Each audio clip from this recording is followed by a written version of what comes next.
Hi, this is RoughCut and I'm Kaveree Bamzai. We're going to talk about Antoine Fuqua's Michael today. It's about Michael Jackson, one of the few people in the world who was known by his first name, just like Madonna or Elvis.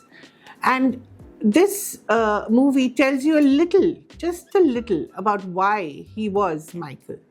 As we all know, he had a very complicated life. He began as a child star, fronted for the Jackson 5, then, of course, broke away and became one of the greatest pop singers and entertainers of all time.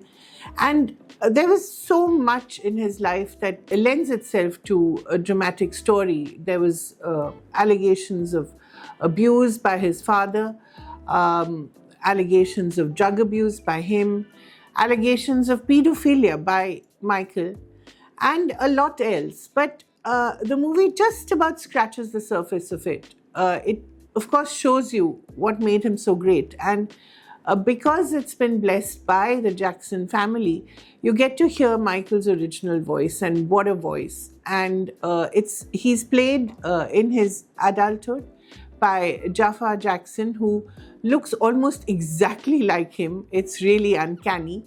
But there's something hard and almost a little mean about his face, which was really not what Michael was. Jaafar Jackson is his nephew. He's the son of Jermaine Jackson, one of his brothers.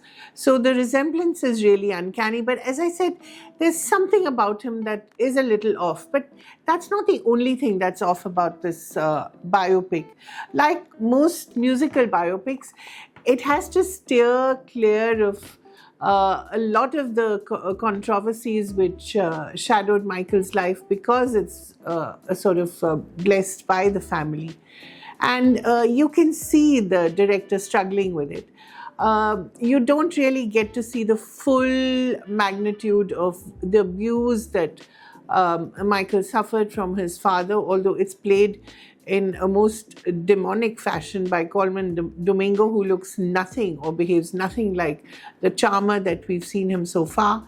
And there's almost nothing to indicate the later pedophilia that dogged his life, or even the later descent into almost madness, or shall we say a certain kind of weirdness that was a little above the usual celebrity weirdness that we're used to.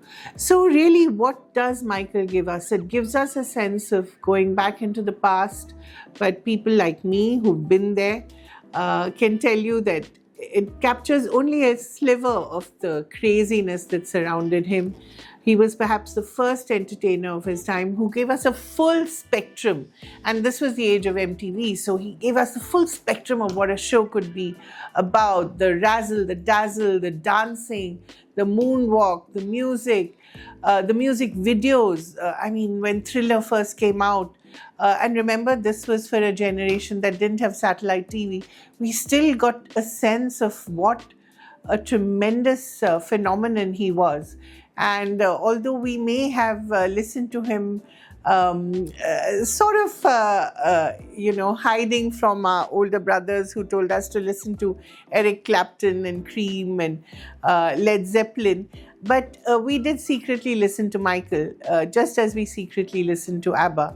And there's a sense of going back into the past, but it's a sanitized past. And although I know we're in the age of revisionism and we're going back on almost everything that we knew and loved so well, this is too touchy and too sort of close to us to go back in time to in such a revisionist fashion. Yet, if you ask me, why should you watch Michael? You should watch it with your millennial or Gen X sort of children or friends or followers, whoever they are, and just tell them this is who we were, this is who Michael was. And if you want to know more, just listen to his music, watch his music videos, and see what a terrific guy he was, what a terrific phenomenon he was. Of course, just before all the madness set in. And the movie stops right there in 1989-90, and you don't know the full impact of the craziness that surrounded him. He died, as we all know, in 2009. It was almost a worldwide sense of grief and shock and surprise. But I guess you need to watch a couple of documentaries to know the full impact of who he was. So from me this week, Michael is a good choice. You don't get a sense of the full impact of the phenomenon he was, but it will get you started on his music, and that really is his greatest legacy. So Michael it is, and thank you for watching.